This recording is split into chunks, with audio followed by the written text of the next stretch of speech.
Hello friendly people of the internet, I am Hyper Super Sora, and welcome back to my Legend of Korra Reviews, Season 3, Episode 3, The Earth Queen. Oh boy, is she a character. Alright. I'm gonna get this out of the way. I don't like how the season is basically split into 3 different stories right now. Either stick with one story or maybe 2. Don't split our focus between 3 different sources. That means one's going to get the shaft, or 1 or 2 is going to be boring, or you see the point. You split the focus in terms of writing and in terms of the viewer's attention. So we got Korra's plot, we got Bolin's plot, we got fucking the plot about Zuko. We're getting to that one last since that one's my favorite. So what happens with Korra? Well, at first we don't really have a Bolin and a Korra. They kind of overlap at first. And then Kai runs off. You took him to the richest part of Ba Sing Se, and he's a fucking thief. What'd you expect? Of course he's going to steal shit. And I question how he got an apartment or a house. Is he in a hotel? He's like 10 or 8. How? Well, then again, Aang was 12, so what the fuck do I know? Anywho, he runs off and then they split. Where Mako and Bolin goes to chase him, they get stuck in the lowest district, and Korra goes off to meet the Earth Queen. Oh, she's a character. She's what we call a bitch. Oh, yeah. There's not really much more I could say about that. Needless to say, I'm waiting for her to get her comeuppance. And those comeuppance better be my fist. So then we kind of drop the rest of the cast, as the Earth Queen says, "Go collect my taxes." Korra does. Fight between her and some bandits. And then eventually, they do win, Korra and Asami, just them. The rest of the cast is pretty much booted out of the episode.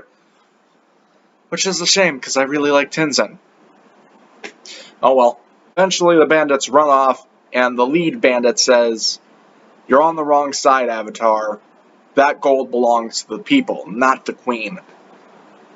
And she responds back, "Why do I think he's right?" It's probably because he is. I'm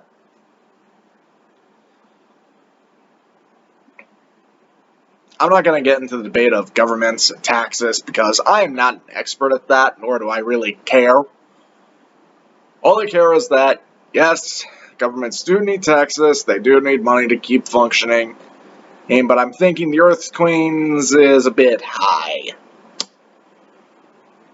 considering how poor the rest of her nation seems to be. She can lose a couple of hedges if it means her citizens can actually live a comfortable life. But then Korra returns, says, "Okay, I scratched your back, it's time for you to scratch mine. Airbenders, now!" Of course, the Queen, being a bitch, says, "There are no airbenders, fuck off!" And Korra's pretty much just like Korra, "Oh, this ain't over. This ain't over for a long time, bitch." And that's pretty much where the Korra plot ends. The next relevant one is with Bolin and Mako. They are trapped in the lowest wing of Ba Sing Se, the poorest district, the 3rd district, the one that's closest to the outside, even though it's the one that keeps everything else up. That's really stupid.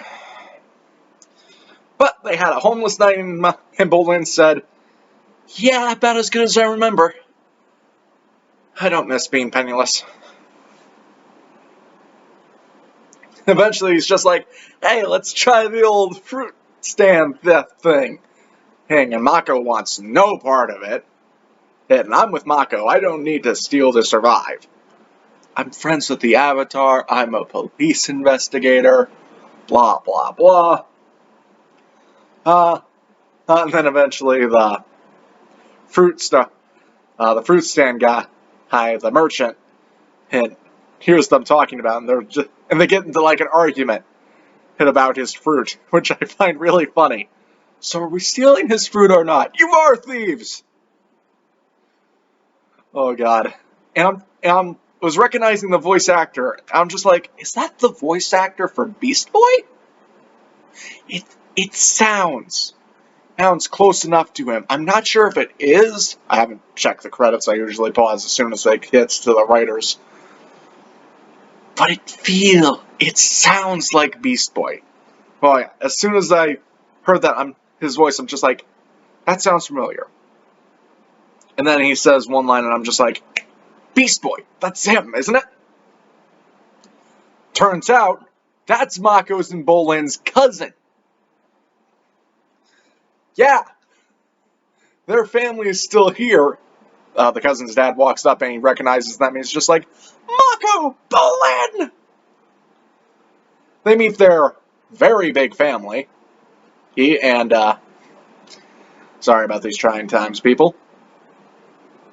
And it's just like, it's this big family reunion. And the cousin bitches at them, oh, you wouldn't know what it is to struggle. You never grew up on the streets. Mako and Bolin is just like, struggle? We've been homeless, we've been penniless, we've been everythingless. Yes, and they ask, what about your parents? They died. We figure out what happened between their father and the rest of the family for them to separate. Turns out the grandpa and the dad had this big fight, and he left. He did send them a letter about, hey, I found a wife and I had 2 kids. Unfortunately, then they probably died after sending that letter.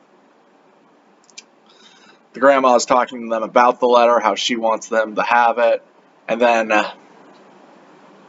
Mako gives her the scarf that he's been wearing. And as someone who does like his scarves, as you can tell, that was really sentimental, and it really was sweet. I'm keeping this on for the rest of the review. But that sweet moment is interrupted with the main plot. The Queen has been kidnapping airbenders. And pretty much been drafting them into an army.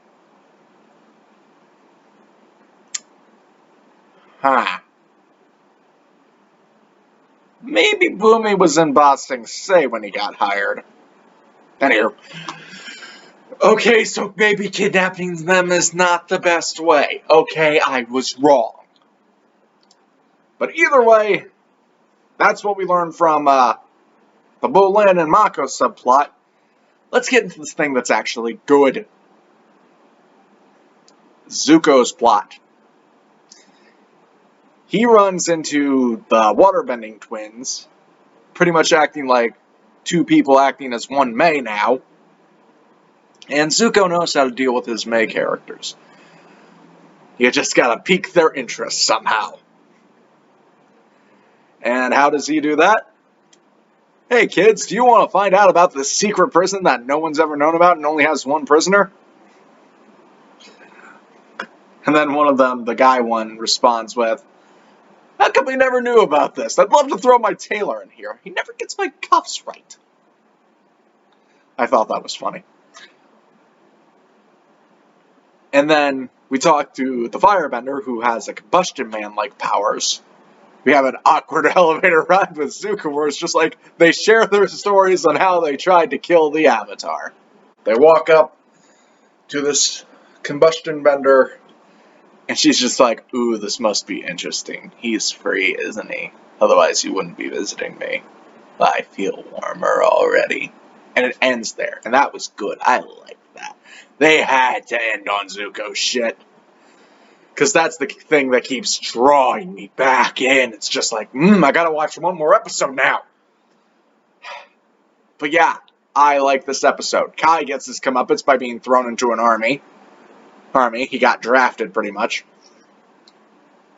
Mako and Bolin found their family, which is really nice for them. And they didn't really have any stupid moments, so that was good.